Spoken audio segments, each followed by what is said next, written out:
Peter goes on and he says, "But the heavens and the earth, which are now preserved by the same word, are reserved for fire until the day of judgment and perdition of ungodly men. But the day of the Lord will come as a thief in the night, in which the heavens will pass away with a great noise, and the elements will melt with fervent heat. Both the earth and the works that are in it will be burned up." You see, the Bible says there's going to be a final judgment by fire, not by water next time, but by fire. But as you think about it, what the scoffers are doing today is that they're rejecting that judgment by fire. They're rejecting that final C there, the seventh C, consummation. One of the secularists writes this: "In this case, the universe continues expanding forever. However, in the course of time, galaxies move far away from each other, stars stop burning, the inhabitants of an open universe die in the solitude of cold, empty space." It's interesting. The evolutionists start with a big bang, right, and end with a big freeze. Well, the Bible starts with God creating everything, and it ends in a big bang, with a fiery end, not a fiery beginning.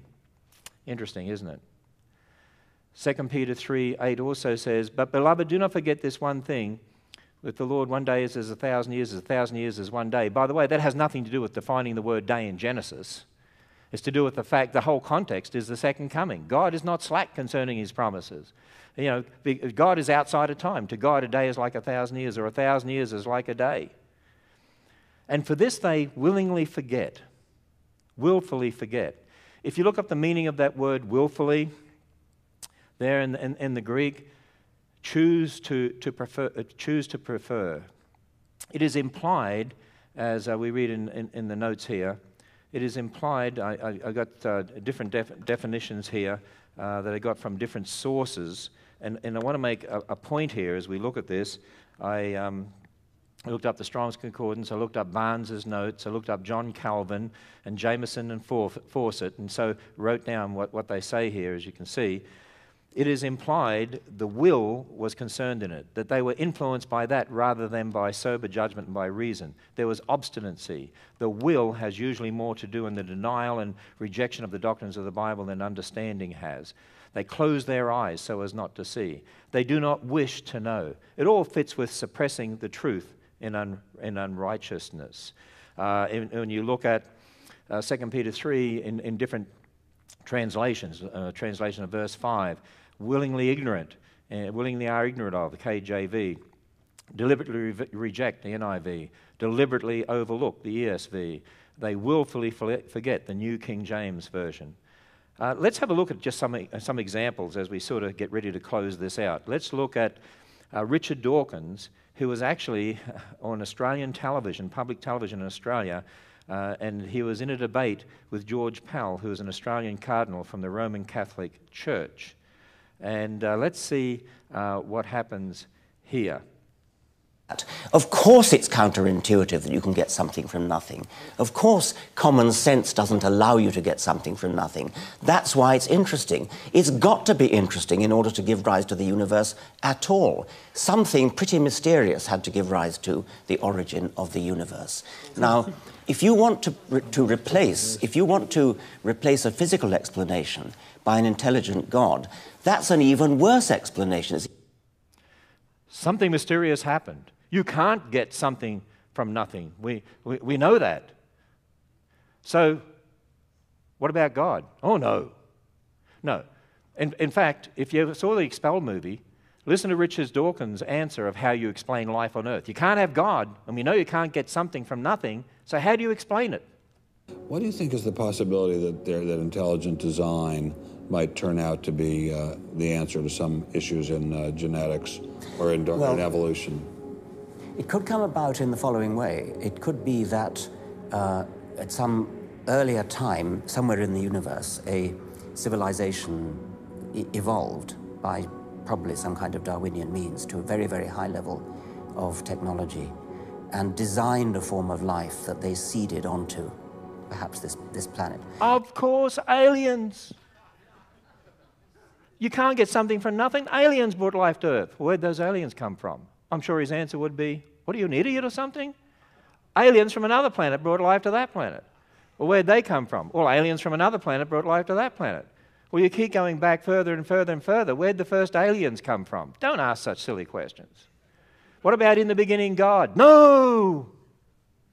because he doesn't want to accept that he's a sinner and in need of salvation.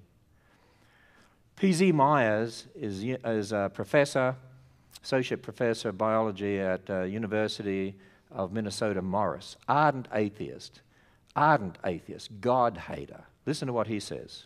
Why don't you believe in God? Why don't I believe in God? Because nobody's ever shown me the evidence for it. It's a ludicrous proposition. You know, if it were true, it would be amazing, right? It would be the most incredible thing we would ever discover in the universe, that there was some being greater than the whole of what we've been living in and studying, and he's got these vast powers. That would be earth-shaking to know about. You would think if people actually had evidence for this, they would trot it out. Well, the evidence is all around us. The Bible makes that clear. They're without excuse. Romans 1:20, for the invisible things of him, the creation of the world, clearly seen, be understood by the things that are made, even his eternal power and Godhead. The DNA, for instance. I mean, even Richard Dawkins recognizes you can't get DNA from matter by random processes, so aliens planted here. See, these people, I mean, they don't want to believe. That's what the Bible says. They deliberately reject. They close their eyes. You know, where's the evidence? It's all around you. Here's In the God delusion, here's Richard Dawkins again. In the God delusion, I made a 7-point scale. 1 is I'm totally confident there is a God. 7 is I'm totally confident there is not a God. 6 is, to all intents and purposes, I'm an atheist. I live my life as though there is no God. But any scientist of any sense will not say that they positively can disprove the existence of anything. I cannot disprove the existence of the Easter Bunny, and so I'm agnostic about the Easter Bunny. It's in the same respect that I'm agnostic about God. So, what proof, by the way, would change your mind? That's a very difficult and interesting question, because I mean, I used to think that if somehow, you know, great big giant 900-foot high Jesus with a voice like Paul Robeson suddenly strode in and said, "I exist, here I am." But even that, I actually sometimes wonder whether that would... Even if God's Son stepped into history on earth, he wouldn't believe it. And by the way, that's exactly what we read in the Scriptures. Consider examples of what happens when biblical figures have evidence and suppress it. You remember after Lazarus was raised from the dead? What did the Pharisees do? They plotted to kill him because the evidence of his resurrection was causing Jews to believe in Jesus. The chief priests plotted to put Lazarus to death. Let's get rid of the evidence. We know he was dead and he's raised from the dead. Okay, let's get rid of the evidence. People, that's the scoffers. They don't want to believe. It's got nothing to do with the evidence. The evidence is all around us.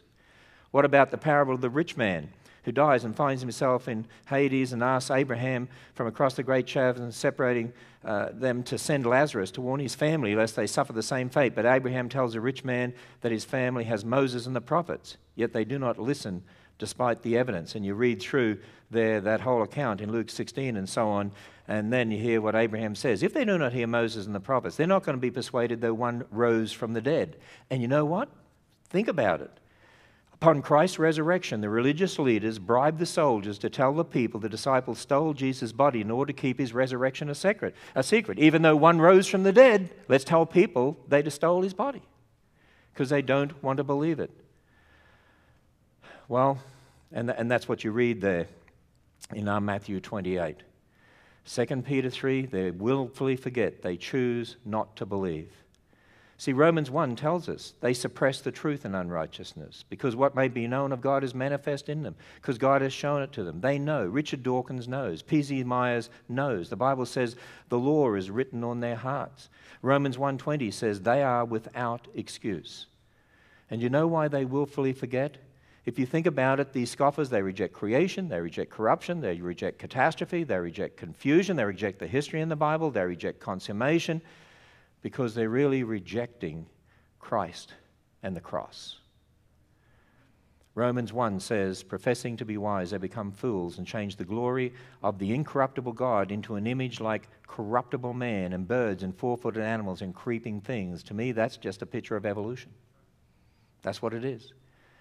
That's their anti-gospel, that man is the one who decides his own future and what's going to happen to him.